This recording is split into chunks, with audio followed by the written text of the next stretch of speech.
collègues, la parole est à Monsieur Francis Vercamer.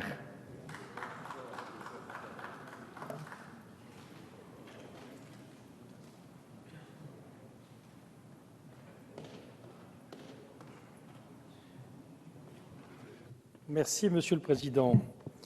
Mesdames et Messieurs les députés, Monsieur le Ministre, c'est donc la dernière phase de l'examen de ce projet de loi censé encourager le dialogue social et l'emploi que nous abordons aujourd'hui. Nous l'abordons sans illusion sur la volonté du gouvernement et de la majorité d'aboutir à un texte à la fois fédérateur et mobilisateur qui soit à la hauteur des enjeux posés à notre démocratie sociale. Nous partageons au moins un constat, Monsieur le Ministre. Oui, le dialogue social dans ce pays doit être modernisé. Oui, il doit être un élément incontournable de l'élaboration des réformes. Oui, il est un outil de responsabilisation et de participation à la décision, quel que soit l'échelon auquel il est mis en œuvre, le niveau national et interprofessionnel, la branche professionnelle ou l'entreprise. Oui, il est un levier d'innovation et de changement.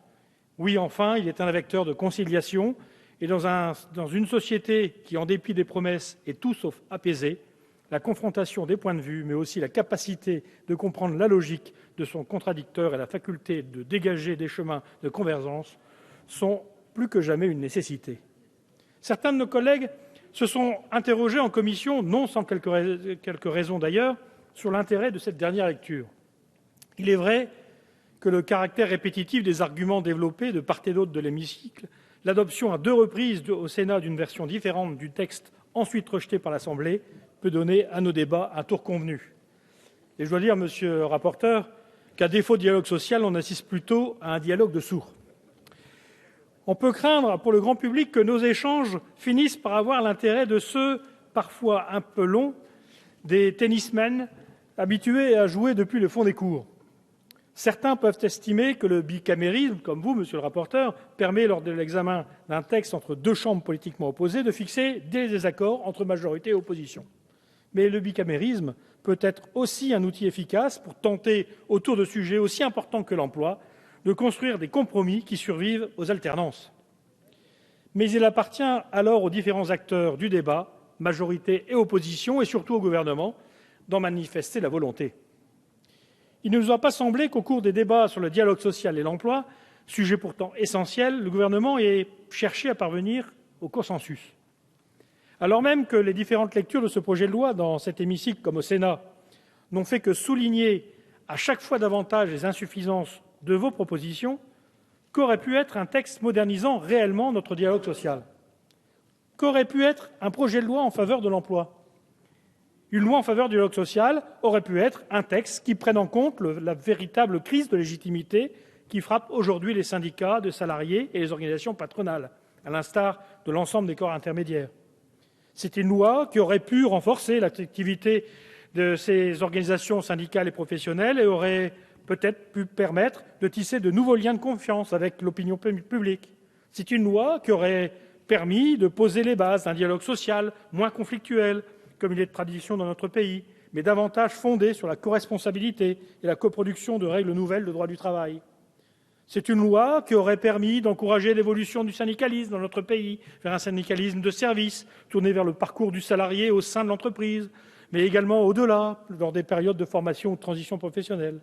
C'est une loi également qui aurait pu, de modernisation de dialogue social, qui aurait pu redonner du souffle au paritarisme, en confortant par exemple les missions et le rôle des conseils des prud'hommes dans le règlement du conflit du travail. C'est enfin une loi qui aurait pu faciliter un dialogue social autonome et permanent, doté de moyens nécessaires pour susciter le débat public et élaborer sur les grandes questions sociales des diagnostics partagés ainsi que des préconisations. De la même manière, une réelle loi en faveur de l'emploi aurait pu être une loi qui pose clairement la question de l'impact du temps de travail sur la compétitivité de l'entreprise. C'est une loi qui aurait confié aux partenaires sociaux, dans le cadre de la négociation collective, la responsabilité de définir la durée du temps de travail adaptée à l'entreprise et à son activité dans la limite du maximum légal. De la même manière, c'est une loi qui aurait pu placer une telle confiance dans le dialogue social qu'elle aurait confié à la négociation collective la possibilité de déroger aux règles légales du droit du travail dans le respect des règles d'ordre public social. C'est aussi une loi qui aurait pu créer un contrat de travail unique à droit progressif pour faciliter l'embauche et sécuriser l'entreprise et le salarié. C'est également une loi qui aurait pu aborder l'effet des seuils sociaux sur l'emploi et qui aurait relevé, par exemple, les seuils de 11 et de 50 salariés de manière à évaluer l'impact d'une telle mesure sur la création d'emplois. Vous le voyez, le groupe UDI ne manque pas de propositions pour moderniser un dialogue social dans lequel nous croyons autant que vous, Monsieur le ministre. Nous ne manquons pas de propositions pour créer un environnement favorable aux entreprises, en particulier les plus petites d'entre elles, qui seules peuvent créer des emplois durables. Nous avons participé au débat autour de ce projet de loi en avançant ces mesures, dont certaines auraient pu être expérimentées si le gouvernement avait fait preuve d'une réelle volonté de dialogue. La persistance ces années d'un chômage de masse a en effet profondément dégradé la situation sociale de notre pays.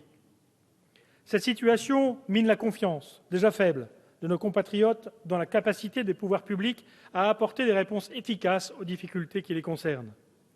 Dans ce contexte, la responsabilité du gouvernement aurait dû être de dessiner les axes d'un grand plan de cohésion économique et sociale dans notre pays, dont le dialogue social aurait pu être un moteur.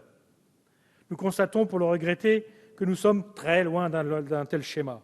Si certaines mesures de ce texte vont quand même dans le bon sens, nous l'avons déjà souligné, ce projet de loi en particulier ne répond pas à la nécessité de moderniser notre législation sociale et notre droit du travail. Notre législation du travail est le fruit de notre histoire. Elle est doublement protectrice.